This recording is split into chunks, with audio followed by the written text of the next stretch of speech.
नमस्कार दोस्तों, आज हम पढ़ने जा रहे हैं एलपीपी का एक बहुत इंपॉर्टेंट टॉपिक।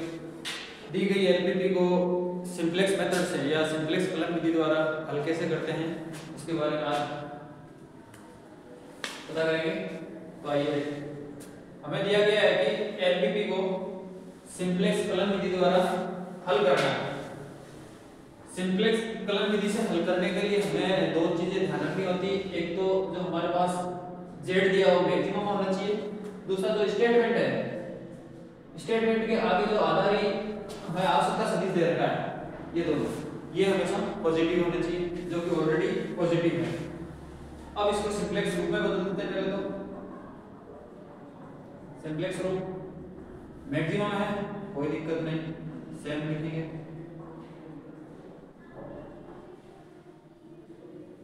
ऐसे ही का को हटा के हमें यहाँ बनाना है समीकरण। तो स्टेटमेंट में हो जाएगा 3x1 + 5x2, ये छोटा है 15 से, यानी कि 3x1 + 5x2 लेस देन है, यानी न्यूनता है। न्यूनता को हटाने के लिए हम क्या करते हैं, एक पूरक ऐड करते हैं, जिसको बोलते हैं न्यूनता पूरक। यानी मैं यहाँ ऐड कर देता हूँ न्यूनता पूरक x3, तो अब ये क्या हो जाएगा, इक्वल हो जाएगा। सेम यहाँ हो जाएगा 5x1 2x2, ये भी छोटा है 10 से, तो यहाँ भी न्यूनता पूरक ऐड होगा। हमने 3 ऐड पहले से कर लिया है, तो यहाँ मैं 4 ऐड कर दूं। देखो 0 x3 इसलिए लिखा, हमें यहाँ मैट्रिक्स बनानी है, तो यहाँ मैंने कर दिया x4, यहाँ x4 तो ऊपर वाले क्या 0x4 इक्वल टू ये 10। हमारे पास वेरिएबल कितने सारे हैं, x1 x2 x3 x4, तो x1 x2 x3 x4 greater than equal to 0। हमने दो न्यूनता पूरक ऐड करे, तो यहां भी ऐड हो जाएंगे।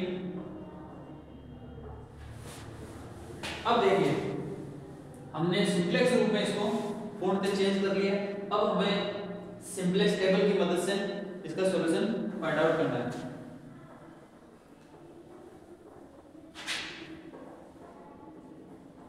टेबल नंबर 1, टेबल में होता क्या है, एक तो होता सीजे, एक होता बी।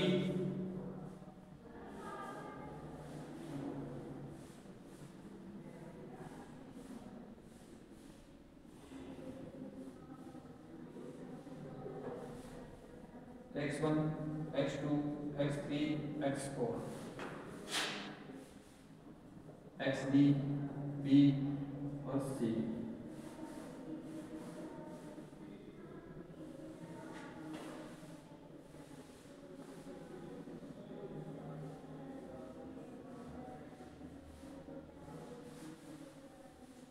नीचे होता है ZJ - C, ये होगा यहाँ। अब देखिए, हमारे पास मैट्रिक्स क्या है। मैं अगर एक बार मैट्रिक्स को आपको लिख के दिखाऊं, ऐसे डिनोट करता हूं इस मैट्रिक्स को, जो हमारे पास स्टेटमेंट में आया है 3 5 5 2 1 0 0 1, ये मैट्रिक्स है। मैंने इसको नाम दे दिया अल्फा 1 अल्फा 2 अल्फा 3 और अल्फा 4, इसको मैंने बोला है। हमारा पास यूनिट मैट्रिक्स कौन सी आ रही है, अल्फा 3 और अल्फा 4। हमारे पास जो यूनिट मैट्रिक्स आ रही है, प्रारंभिक मैट्रिक्स बोल सकते हैं या आधारी मैट्रिक्स, प्रारंभिक आधारी मैट्रिक्स बोलेंगे, इनका मान हमें फाइंड आउट करना होता है। तो x यहाँ अल्फा 3 अल्फा 4 है, तो मेरे पास जो आधारी कॉस्ट है वो क्या होगा, आधारी कॉस्ट मतलब z में आप मान देखिए x3 और x4 का, x3 का 0 x4 का भी 0, यहाँ अल्फा 3 अल्फा 4, x में क्या है x3 x4, b होता है स्टेटमेंट में हमारे पास जो समीकरण बनी है, इस समीकरण में बराबर में क्या है वो b में लिखा जाता है 15 और ये हो गया 10। अब जो हमारे पास ये मैट्रिक्स लिखी है, ये एज इट इज इसमें पुट करनी है 3 5 1 0 5 2 0 1। सीजे में क्या जो जेड की वैल्यू लिखी है हमने, वो जेड की वैल्यू सीजे में आ जाएगी 3 यहाँ 0, यहाँ 0। हमें फाइंड आउट करना है जेड जे माइनस सी जे। देखो सी जे तो ये लाइन सी जे की होगी। अब जेड जे क्या होगा वो देखते हैं। सबसे पहले हम करेंगे x1 वाली लाइन कॉलम, x1 का कॉलम ये इस 3 को cb से, यानी कि जेड जे को मैं ऐसे लिखूं xi, यानी मैं i की जगह 1 2 3 4 लिख सकता हूं मल्टीप्लाई cb, इन दोनों का मल्टीप्लाई, फिर ये cj हो जाएगा। जेड जे क्या हो गया x वाला लाइन इसका मल्टीप्लाई प्लस इसका और इसका, यानी 3 और 0 0 प्लस 5 और 0 0, 0 में से 5 लेस करोगे घटाओगे तो माइनस का 5, 5 गुणा 0 0 प्लस 2 गुणा 0 0, 0 में से 3 गए तो माइनस का 3, ये भी 0 हो जाएगा, 0 में से 0 0, 6 में से 0। अब चीज देखिए जेड जे माइनस सी जे में सबसे ज्यादा न्यून कौन सा है? सबसे ज्यादा न्यून माइनस का 5 है, मैं लिख देता हूं सबसे ज्यादा न्यून यानी नेगेटिव, सबसे ज्यादा नेगेटिव कौन? -5। तो इस -5 को क्या कहेंगे हम? प्रवेशी सदिश, यानी एंट्री वेक्टर, एंट्री वेक्टर बोलेंगे। अब एक होता है मिनिमम रेशियो,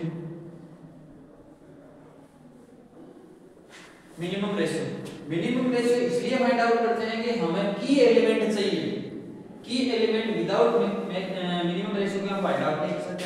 वो क्या होता है आपकी बी के अंदर एंट्री गेट वाले कॉलम, यानी एंट्री वेक्टर है उस वाले कॉलम के एलिमेंट को बी वाले एलिमेंट से डिवाइड करेंगे, यानी कि बी के अंदर इसका भाग लगाएंगे तो 15 में भाग दिया 3 का 5, 10 में भाग दिया 5 का 2। छोटा कौन सा है? मिनिमम रेशियो, यानी मिनिमम कौन सा है ये। तो हमारे पास की एलिमेंट क्या आ गया? की एलिमेंट मतलब मुख्य अवयव,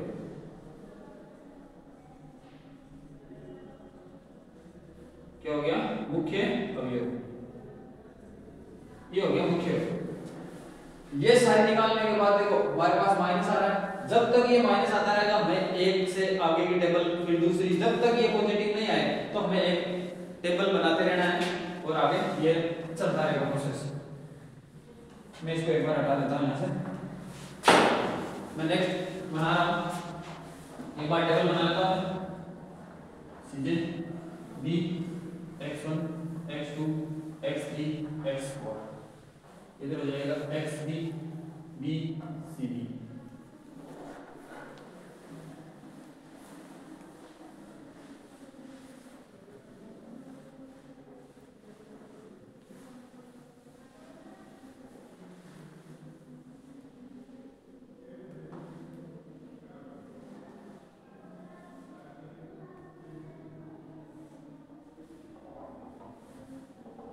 ये होगा हमारे पास स्केल होती है, ये भी zj माइनस cj।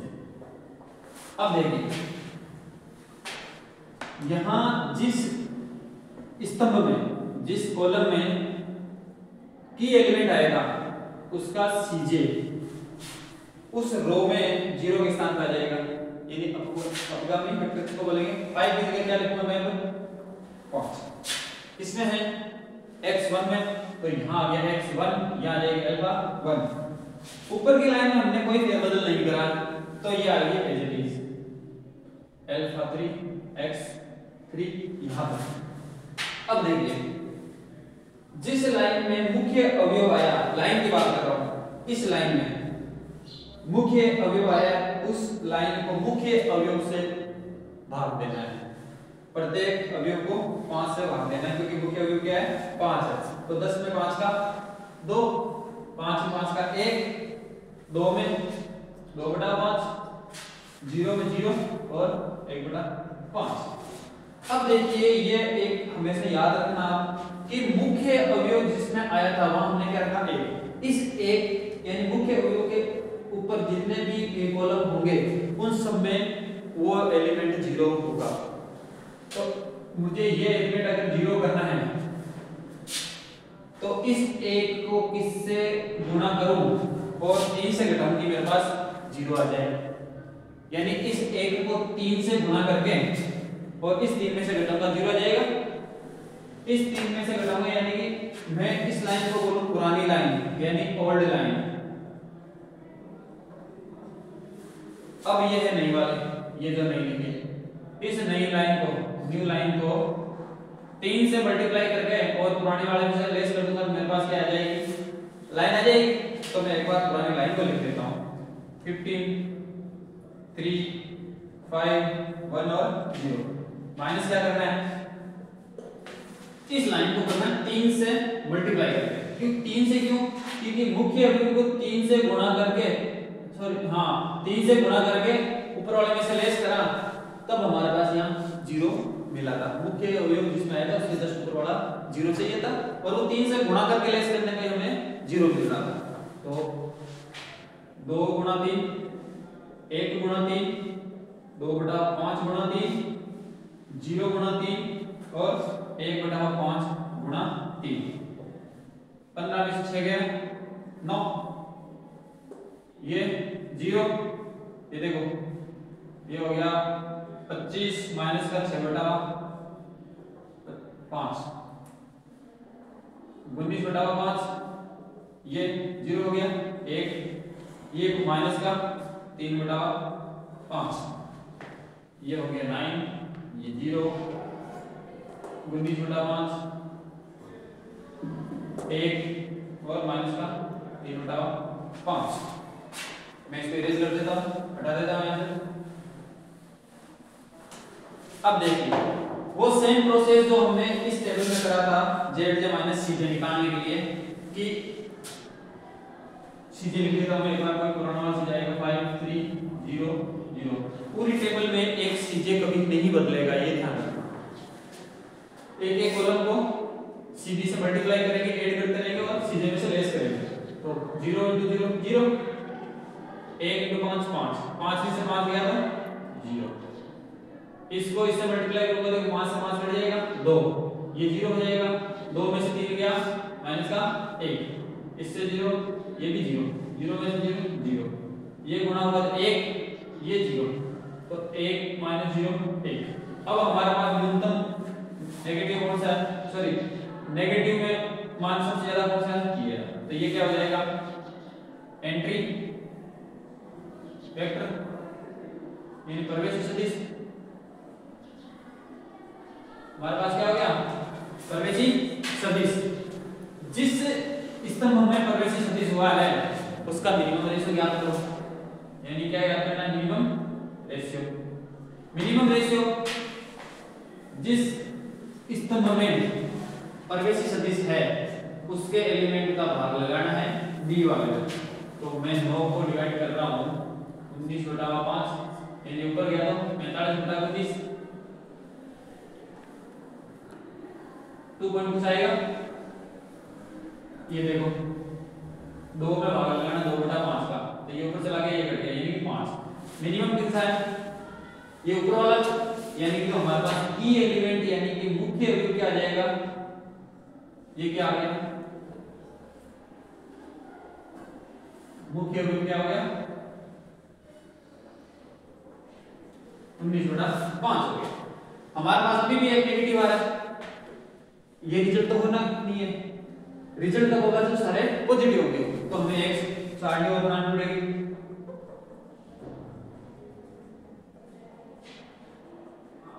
ये फर्स्ट, ये सेकंड, ये थर्ड, सेम हुई सारी चीजें।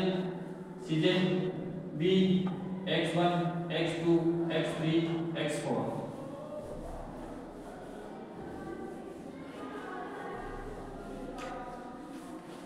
यहाँ xb b cb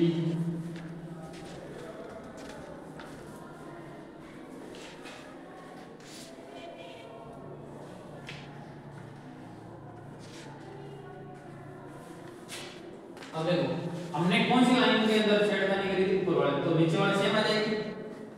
जिसमें छेड़छाड़ नहीं करी उस लाइन को एच इट इज, जिसमें करी है उसमें सीजे का मान कितना है 3, तो वो 3 कहाँ जाएगा यहाँ। x2 में है तो ये अल्फा 2 x2। जिस लाइन में मुख्य अवयव आया उस पूरी लाइन को ही मुख्य अवयव से क्या करते हैं भाग करते हैं। तो 9 को भाग करो,